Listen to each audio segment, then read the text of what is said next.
इस वक्त की बड़ी और अहम खबर कि क्यों माधवी अपनी बड़ी खबर यह है कि ओवैसी के खिलाफ उम्मीदवार माधवी को सुरक्षा प्रोवाइड कराई गई है और उन्हें कड़ी सुरक्षा दी गई है उनकी जान को खतरे को देखते हुए, क्योंकि आईबी की रिपोर्ट के बाद माधवी लता की सुरक्षा को बढ़ाया गया है। हैदराबाद में ओवैसी को कड़ी टक्कर दे रही है माधवी, लगातार वो प्रचार कर रही हैं और उनका दावा है कि इस बार 1.5 लाख वोटों से वो हरा देंगी। जानकारी मिल रही है कि आईबी की इनपुट्स के बाद उनकी सुरक्षा को बढ़ाया गया है। बिजनेस वुमेन है माधवी, समाज सेविका हैं, लगातार लोगों के बीच पहुंच रही हैं और नरेंद्र मोदी भी उनकी तारीफ कर चुके हैं। Y+ कैटेगरी की सुरक्षा उनको दी गई है। आईबी का मानना यह है कि माधवी को खतरा है और माधवी लता ओवैसी के खिलाफ हैदराबाद में चुनाव लड़ रही हैं। आईबी की थ्रेट रिपोर्ट के आधार पर माधवी लता को यह सुरक्षा दी गई है। Y+ कैटेगरी की सुरक्षा में माधवी की सुरक्षा में 11 कमांडोज तैनात किए जाएंगे। पुलिस के इनमें से 5 कमांडो उनके घर और आसपास रहेंगे। 6 PSO 3 शिफ्ट्स में उनको सुरक्षा देंगे। अब सवाल यह कि क्यों माधवी अपनी जीत को लेकर इतनी ज्यादा भरोसेमंद हैं? पुराने हैदराबाद शहर में कैसे वो सालों तक काम करती रहीं, जो मुस्लिम बहुल इलाका है। आज तक ने माधवी के पूरे प्लान को समझने के लिए उनसे खास बातचीत की है। हमारे साथ हैदराबाद पार्लियामेंट के प्रत्याशी माधवी लता जी जुड़ी हैं। मैडम, कांग्रेस ने आज मैनिफेस्टो रिलीज किया, 25 गारंटी की बात कर रहे हैं। जब तेलंगाना में चुनाव हुए तो 6 गारंटी की बात किए थे कांग्रेस पार्टी और यहाँ पर सरकार बनी। क्या ये 25 गारंटी उनके काम आएगी? यहाँ पर आपका क्या कहना है? भैया, यहाँ पे बीआरएस ने पूरा राष्ट्र को ऐसे परिस्थिति में छोड़कर चली गई है कि गरीबी में छोड़कर चली गई, इसलिए सिर्फ 6 गारंटी बोले। ये 6 गारंटी भी करने पाए। हमारे मोदी भाई तो पूरा भारत देश को दुनिया में आर्थिक रूप में से कहीं नीचे रहने वाला देश को ऊपर लेके आके 5 पे छोड़ दिए ना, तो इन लोगों को पैसों की लालच दिख रही है, तो 25 बोल देंगे देश भर ये लोग।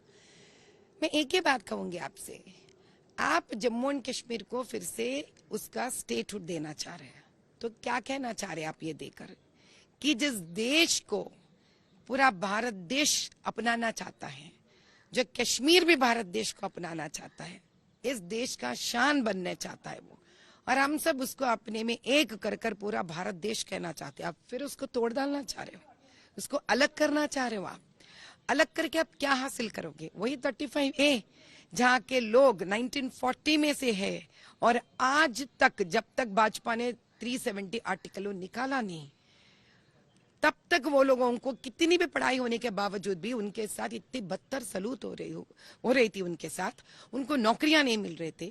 उन कितना भी पढ़ाई करने दीजिए उनको, फिर भी उन लोगों को ऐसे बहुत सारे हिंदू SC भी है, ST भी हैं जिनको न्याय मिलने के लिए तरसे आज तक वो लोग। किसकी गवर्नमेंट में भैया? वो लोग सिर्फ कांग्रेस के गवर्नमेंट में भी उनका ये बदतर हालत हुआ। जिनको उससे विमुक्ति दिलाकर मोदी भाई उनको भी एक ऐसा समान जीवन देना चाहते। आप SC ST को 50%, OBC को 50% रिजर्वेशन देंगे बोलकर आप फिर कश्मीर को आप उसी स्थान पर लेके जाना चाह रहे, तो वहां के SC ST को क्या न्याय दिलाना चाह रहे हैं आप? How can you have 2 stands? एक प्रकार से, दूसरे प्रकार से। और आप कह रहे हिस्सेदारी का न्याय। क्या हिस्सेदारी का न्याय देंगे आप? अलग अलग लोगों को अलग अलग आप हिस्सेदारी में आ जाएंगे तो इकोनॉमिकली बैकवर्ड सेक्शन है, उसपे तो हर जाति हर मत वाले हैं। तो ये जो इलेक्शन के सामने आप आकर जो वोट के लिए बार बार अपने मनमानी के जैसे आप जो वादा करके निकल जाते हो और गवर्नमेंट आने के बाद भी आप कर नहीं पाए। बीआरएस गवर्नमेंट से जब आप जीते हो, 6 आप जो दिए वादा, बताइए आप कितने पूरे करे उसके अंदर? सबसे बड़ी बात यह है, आज तक किसी ने गौर तक नहीं किया, तेलंगाना गवर्नमेंट में तकरीबन जो 9-10 साल गुजर गए हैं बीआरएस के यहाँ, आज तक नए रेशन कार्ड नहीं बने। तो माधवी लता को पूरी उम्मीद है कि इस बार वही जीत दर्ज करेंगी और उन्होंने बहुत सारे मुद्दे भी गिनाए हैं जिनसे बहुत ज्यादा खफा है ओवैसी से वहां की जनता।